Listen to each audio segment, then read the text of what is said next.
Bom dia, ou boa tarde, ou boa noite, depende da hora que você for ver, né?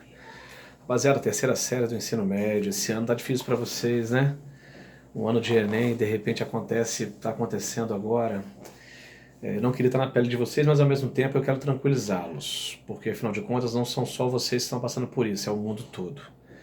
Então provavelmente a prova do Enem deve ter alguma adaptação, porque são todos os estudantes que vão passar pela mesma situação. Perfeito? E o que nós pudermos fazer para ajudar vocês nesse momento, faremos. Então agora nós estaremos trabalhando, essa semana, domínio das pradarias e das faixas de transição. Eu não gravei os outros vídeos, mas eu coloquei vídeos para vocês assistirem sobre cada domínio morfoclimático, as caatingas, amazônico, pedi para fazerem exercícios, tá ok? Tá tudo lá direitinho. Então quando nós falamos de domínio das pradarias, pradaria ou pampa gaúcho, isso é sul do Brasil. Isso é Rio Grande do Sul. A pradaria ou pampa gaúcho não está só no sul do Brasil, no Uruguai, na Argentina, naquela região do sul. Então lembra quando a gente falou? Quando a gente fala assim de domínio morfoclimático, é tudo o que existe ali. Como é que é o relevo, como é que é a hidrografia, como é que é o clima, como é que é o bioma, que é a vegetação em si, certo? Então quando a gente fala sobre isso, nós temos que pensar da seguinte forma. Primeiro, o relevo ali. A pradaria é um relevo muito plano, tanto que é excelente para desenvolver agricultura e pecuária. Só que existem também alguns terrenos meio arredondados que são chamados de coxilhas. Vocês não podem esquecer isso. São as coxilhas, terrenos arredondados dentro da área da pradaria. Beleza. O clima é o subtropical, que é um clima temperado, só que pra gente aqui a gente fala que é subtropical, o clima mais frio do Brasil. Tranquilo, então lá é um clima frio. Certo? Verão tem calor, tirando a região serrana, no verão é quente, mas no inverno é bem frio, onde tem as estações do ano mais bem definidas. A hidrografia ali, a principal bacia, a bacia do Rio Uruguai, que não se destaca tanto assim. Agora, é interessante quando a gente fala a própria pradaria em si, porque a pradaria, de forma geral, ela é de gramíneas, é vegetação bem rasteira, ela é muito homogênea, mais ou menos 97, 98% da pradaria não existe mais, originalmente falando. Mas a biodiversidade é muito pequena, porque ela é muito homogênea, você não tem árvores, é vegetação baixa, rasteira. E os principais vilões ali, o principal vilão de forma geral daquela região é a agropecuária. O clima favorável para a pecuária. O solo, até que é um solo um pouco arenoso, mas eles conseguem fazer a correção dele, tranquilo, para plantar. Tanto que ele no sul desenvolveu muito o quê? O trigo, a soja, a erva mate e por aí vai. Perfeito. Então, ok, agropecuária, grande vilão dentro desse domínio ali da pradaria. As faixas de transição, nós temos a Mata dos Cocais, o Agreste e o Pantanal Mato-Grossense. Vamos falar um pouquinho aqui rapidamente. Quando a gente fala de Mata dos Cocais, ali no Maranhão, né, você fala entre a Caatinga e a Floresta Amazônica, por isso que fala que é transição.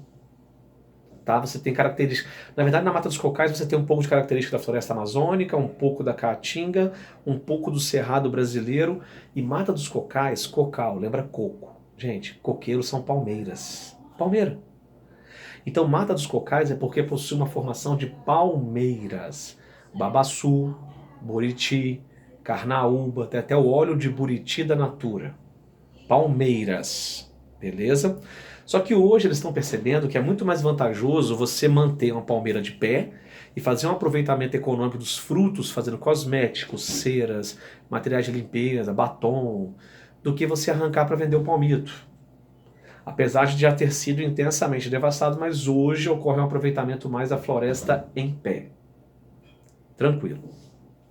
O agreste é transição da Mata Atlântica, porque, só lembrando aqui, o Nordeste brasileiro é subdividido em 4 regiões, 4 sub-regiões.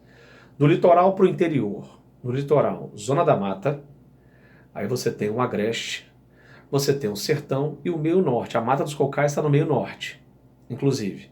Então a Zona da Mata é onde tem a Mata Atlântica, a área mais úmida. O Agreste é transição para chegar no Sertão, que é a área mais seca. No Agreste, então, você tem características tanto do sertão como também de Mata Atlântica. Você tem essas características muito marcantes. Tranquilo? E a última área de transição, pra gente aqui, pelo menos assim, as outras vegetações não são faladas ali, mas eu vou falar para vocês. É o Pantanal Mato Grossense. O Pantanal ele está localizado entre Mato Grosso e Mato Grosso do Sul. O Pantanal ele é marcado pela dinâmica de cheias, cheia e vazante. Isso que gera tanta vida no Pantanal Mato Grossense e acaba sendo bem interessante. Tá? O Pantanal, na verdade, é chamado de Complexo do Pantanal porque ali você tem uma biodiversidade tão gigantesca e você tem uma variedade de animais, vegetais, porque tem características de pântano, de cerrado, de floresta amazônica. Então você tem características diversas ali, diversas. Só que mesmo sendo muito distante dos grandes centros, vem sendo sistematicamente destruído. Quais são as principais atividades econômicas do Pantanal Mato Grossense? O turismo. Dentro do turismo nós temos a pesca esportiva, só que nós temos visto crescer demais a pecuária bovina. Tudo bem que existem as pastagens naturais, né, que dá para ser utilizado e tal, só que aí você começa a levar pessoas, começa a levar desenvolvimento e você começa a retirada da vegetação natural dali. Então, mesmo lá sendo um bioma ainda bem preservado comparado a outros biomas do planeta, ele vem sendo atingido pela ação humana. Um lance que a gente vê que é muito perigoso, muito ruim nessa região é a caça de onças. Né? Porque as onças atacam lá o gado para comer, atacam. Então, muitos fazendeiros acabam promovendo uma caça sistemática às onças para proteger o seu bem econômico, que é o gado. Mas na verdade não é a onça que está invadindo o espaço do gado, né? É o gado que invadiu o espaço da onça, o ser humano que invadiu. Mas você vai explicar isso para um fazendeiro que está perdendo suas cabeças de gado, isso não é muito, né, plausível para ele. E o Pantanal, todo ano, recebe milhares de pássaros da América toda. É um verdadeiro banquete na época de vazante, porque formam como é que fala mesmo? Esqueci, os lagos lá onde os peixes ficam presos, né? E os pássaros vêm, jacarés e sucuris, eles aproveitam ali e fazem um banquete, né? Um banquete ao ar livre. Então, assim, os videozinhos eles são curtos, como eu falei para vocês. Então, nós falamos um pouquinho aqui de pradaria, que é o pampa gaúcho, que não fica só no Brasil, rasteiro, clima mais frio, certo? Bioma já intensamente destruído, mas ele é bem homogêneo, então acabam não sentindo tanto, porque é vegetação rasteira, gramíneas.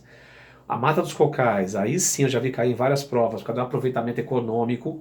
Tem até as quebradeiras de Babaçu do Maranhão, né, que passa de pai para mãe para filha, geralmente são mulheres que fazem o trabalho. Elas ficam o dia inteiro quebrando ali o babaçu para tirar o fruto, e aquele fruto é vendido. Não é nenhuma coisa que dá dinheiro para aquelas pessoas, mas é sobrevivência e passa de geração em geração. Tem as quebradeiras de coco do Maranhão, tem as paneleiras de barro de Goiabeiras, tem um grupo de mulheres que eu esqueci o nome agora exatamente, que fazem um queijo em Minas Gerais. Inclusive caía muito no Enem, isso todo ano vinha caindo. Ano passado não caiu, nem ano retrasado. Essa questão cultural que passava de geração em geração, beleza? Então assim, só fazer um resuminho para vocês, bem resuminho mesmo. E qualquer coisa, galera, entre em contato. Pessoal da terceira série, eu não consegui fazer aquele negócio do Gmail lá, um negócio doido. Não consegui, mas podem vir pelo WhatsApp, podem fazer pergunta. O Matheus tem meu telefone, né? É só de repente me colocar num grupo de vocês e podem tranquilamente me procurar. A gente está aqui para tirar as dúvidas, eu e Brave, tranquilo, dupla dinâmica, o gordo e o magro, né? O gordinho, eu e o magrinho ele, né? Terrível. Mas ó, foi um prazer estar com vocês. Semana que vem tem outro vídeo. Beijo.